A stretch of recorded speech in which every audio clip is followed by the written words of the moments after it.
narito na naman tayo para sa isang napaka-sweet at nakakakilig na love story nila Kalingap Edu at Ate Viancy. Ulat mo ay aking makilala.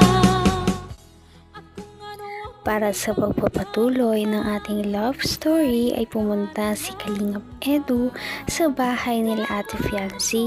Noong ating nakaraang video nga ay nag-usap muna sila ni Ate Viancy tungkol sa kanilang bahay dahil sa paparating na bagyo.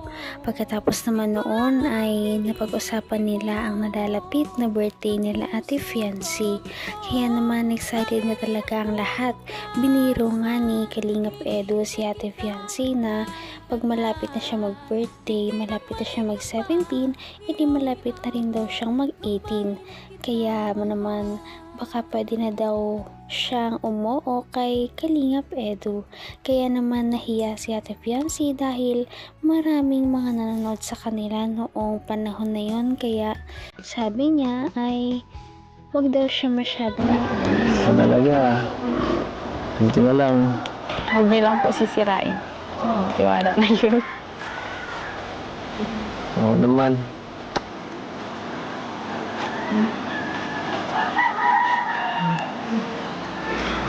Kaya ako maghintay. Tatanong pa ba yan?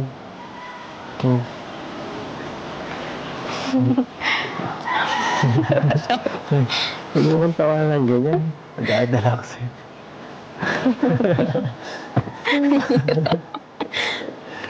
O kaya po, nasa vlog po tayo.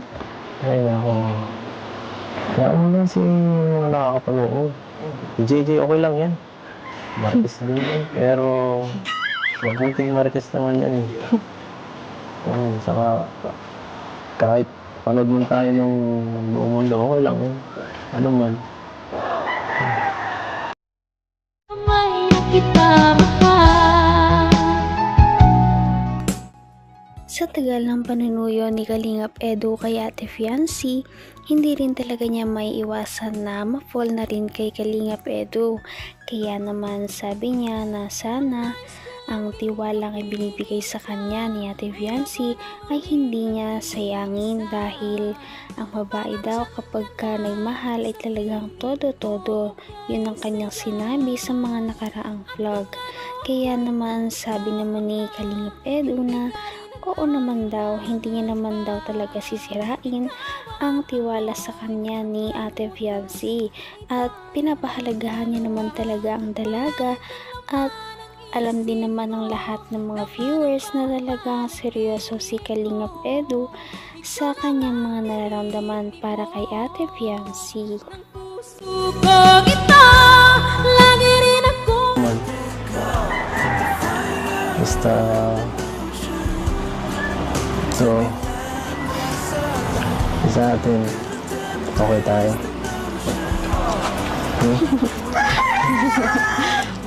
Opo. Hayaan mo sila. Yung mga tao ngayon na mapanghimasok sa buhay natin, hayaan mo sila mag-isip na kung ano-ano. Alam mo naman kung gaano ko nagpapahalagan ka. Ang bihira po kayo.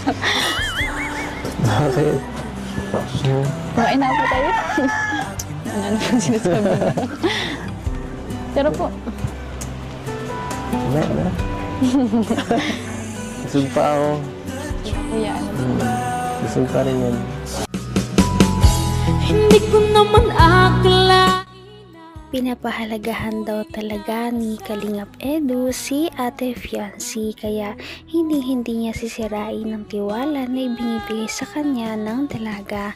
Parang nahahatsit nga si Ate Viancy doon at hindi niya talaga alam ang sasabihin. Kaya naman sabi niya ay baka pwede ay kumain na lamang muna daw sila dahil hindi niya na alam ang kanyang sasabihin at talagang nahihiya siya sa harap ng Kalingap team dahil kung ano-ano daw ang sinasabi ni Kalingap Edu. Kaya niyaya niya nang kumain nito dahil marami din pagkain sa kanila nung araw na yon dahil nagpadala sa kanya ang kanyang kanyang sponsor ng maagang pa-birthday. Maraming mga handa ang nakalatag sa mesa nila Ate Fiancé. Ito ay advance pa-birthday sa kanya ng kanyang sponsor na talagang mahal na mahal siya simula't una pa lamang na nag-vlog si Ate Fiancé. Ay, nagkain yan. Hindi ba? Gutom ka na yata eh. Hindi po kayo po. Kain na po kanina. Ala! Abo ko. Uy, may ginagawa niyo dyan? Uy, Bihira ng mga to. sumunod. Dito ka pala. Kayo, di pa nga kayo sinasabihan kumain. Nandiyan na kayo umuuna agad. Para kayong mga walang hiya, guys. Wala pang laman. Yes. Sorry po kayo, niyayabo kasi ako eh. Sa likod tumaan. Ayun na ako. Sumunod lang ako. Nagpaalam ba kayo sa magulang? Doon sa bata. Sabi na po kayo, hindi po kayo dun eh. Baka, siyempre hindi yan masabi kung okay la. Laging oo ang sasabihin yan, no? Kain na po. Baka ipangahanda niya sa ano. Sa iba. Hindi ko nabukas. Baka maraming pupunta dito, nako. Hindi po kayo lang. Salamat.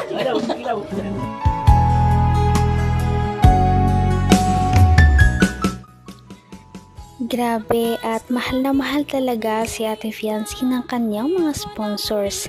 Kada okasyon, mayroon talagang pinapadala sa kanyang mga pagkain at kung ano-ano. Ngayon naman na hindi pa birthday ni Ate Fiancé, mayroon ng maagang pa birthday sa kanya at mga handa. Kasama na rin ng mga cake.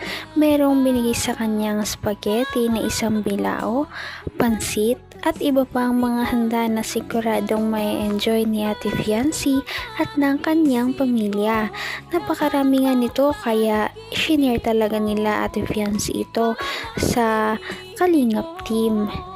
At talagang thankful si Ate Fiancé dahil sa mga nagbibigay sa kanya ng mga ganitong tulong at pagkain. Dahil pinapakita lamang nito na talagang sinusuportan siya ng kanyang mga supporters. Kain na po kanina. Bakit? Kumain ka na ulit. Kumain ka na lang ulit. Sa tingin ko daw kasi ni Kuya Edo nabubusog dito. Malaking pa. Pabihira si Kuya Ato. Mukha ba akong pagkain? Kain po, Nay. Kain po kayo. Kain po. Sige lang po. Yun. Kaya na tayo. Sige na. Kain lang. Tama, dalawa lang. Ha? Dalawa lang. Lola. Ha? Ito na po. Sige ko muna. Ako balik. Sige na, nakakaya din naman tumangin ko. Ano po? Okay din. Ate Mercy, advance happy birthday po. Salamat po. Birthday to you. Happy birthday to you. Happy birthday, happy birthday, happy birthday to you. Sa cellphone po. Pero salamat po. Happy birthday. Happy birthday, Bill. Thank you. Tsaka dati po. Hindi ka rin nag-alinlangan pa. Kitang-kita kung gaano naging masaya ang pamilya ni Ate Fiancé simula noong dumating ang Kalingap team sa buhay nila. Dahil simula nang dumating ang Kalingap sa kanilang mga buhay, guminhawa sila at medyo nakaluwag-luwag din mula sa kahirapang kanilang dinadanas.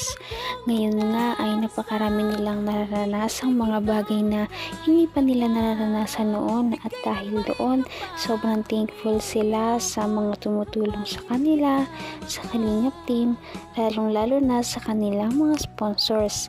At sa darating na birthday ni Ate Fiancé, mas matutunghayan natin kung gaano karami ang mga nagmamahal sa kanya sa sobrang bongga ng kanyang birthday. Kaya naman, sana ipatuloy natin silang suportahan at mahalin si Fiancé, si Kalingap Edu at ang Kalingap team. Yun lamang at maraming salamat sa panonood. Abangan natin kung magkakatuluyan ba talaga si Kalingap Edu at Fiancé. Hanggang sa muli. Bye! Ngayon'y abot